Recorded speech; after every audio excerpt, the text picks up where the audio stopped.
किती उमेदवार खरं तर आम्ही तालुक्यातून उमरोली जिल्हा परिषद वार्ड आणि पंचायत समिती उकरूल या ठिकाणी उमेदवारी अर्ज आम्ही आज दाखल करत आहोत. पंचायत समितीचा आता केलेला आहे. थोड्या वेळात मी पूर्ण जिल्हा परिषदचा आम्ही मानगाव वरेडी अजून म्हणजे आपण एखादा पक्ष ठरवतो याला द्यायची त्याला द्यायची, परंतु संपूर्ण गावातील ग्रामस्थांना परिसरातील प्रत्येक गावातील ग्रामस्थांचं जनकौल घेऊन उमेदवारी भरण्याचा कौल घेतलेला आहे आणि लोकांसाठी काहीतरी चांगलं करायचं आहे. राजकारणात चढाओढीपेक्षा समाजसेवेचा व्रत घेऊन माझी पत्नी प्रियंका पाटील हिने उमेदवारी अर्ज भरलेला आहे आणि आपल्या माध्यमातून सांगू इच्छितो की सर्वांच्या आशीर्वादाने आमचं रेल्वे इंजिन या निवडणुकीमध्ये उतरलं असून जनतेचं भरभरून प्रेम आणि मतदानरूपी आशीर्वाद याची आम्हाला नक्कीच खात्री आहे की त्याचं विजयामध्ये रूपांतर होईल. तुर्तास महाराष्ट्रमान सेना ही स्वबळावरती इथे उतरलेली आहे. मला वाटतं अनेक लोकांशी आमचं बोलणं चालू आहे आणि अनेक लोकांचे प्रस्ताव देखील येत आहेत. विविध पक्षांचे प्रस्ताव येत आहेत. आघाडी असेल, महायुती असेल, त्याबाबत चर्चा देखील सुरू आहेत. आम्ही योग्य तो निर्णय, पुढील रूपरेषा, लोकांची मतं, ज्या लोकांच्या भरोशावरती हा उमेदवारी अर्ज भरलेला आहे त्यांचं म्हणणं ऐकून पुढील निर्णय घेऊ.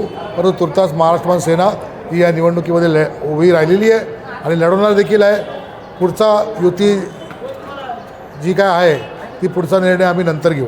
एकीकडे मनसे असे म्हणते की आमचे प्रस्ताव येत आहेत, पण मात्र काल आमदार महेंद्र तुर्वे यांनी थेट मनसे आमच्यासोबत आहे असं म्हटलं होतं.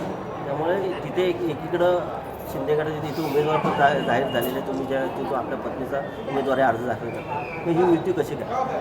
खरं तर आमदारांची आणि आमची चर्चा सुरू होत असतेच. तसेच आपली परिवर्तन विकास आघाडीला देखील आमची चर्चा चालूच आहे. त्यामुळे ज्या ठिकाणी उमेदवार नसतील, ज्या ठिकाणी उमेदवार असतील याबाबत काही चाचपणं इतर पक्षांकडनं चालू आहे की तिथे मनसेने आमच्या सोबत यावं. परंतु शेवटी महाराष्ट्रमान सेना हा एक स्वतंत्र पक्ष आहे. उद्या आम्ही जर इथे उमेदवारी लढत असू तर आमच्याकरता कोण काय करतं आहे हे प्राधान्य दिलं जाईल. महाराष्ट्रमान सेनेकरता, महाराष्ट्रमान सेनेचा विजयी उमेदवार करण्याकरता कुठचे दुसरे पक्ष आमच्यासोबत येतात त्याच्यावरती पुढची रणनीती केली जाईल. त्यामुळे आमदारांनी जरी म्हटलं असेल तरी आमदारांबरोबर चर्चा सुरू आहे, परंतु अंतिम निर्णय अजून काही नाही.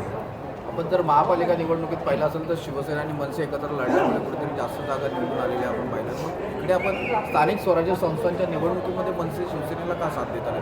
खरं तर इकडे ठाकरे गट हा अजितदादा गटाबरोबर इकडे जॉईन झालेला आहे. ठाकरे गटाच्या कुठच्याही नेत्यांकडनं आमच्याशी काही चर्चा झालेली नाही आहे. त्यामुळे महाराष्ट्र सेना देखील एक स्वतंत्र पक्ष आहे. दोन भाऊ जर वरती एकत्र झाले असतील तर इथल्या पदाधिकाऱ्यांनी देखील समन्वय साधणं अपेक्षित आहे. तुर्तास ते होताना तेवढं दिसत नाही. त्यामुळे भविष्यात आगामी काळामध्ये चर्चा सुरू आहे. पुढे बघू वरून काय आदेश आला तर तेही देखील आम्ही मार्ग खुले ठेवलेले आहेत.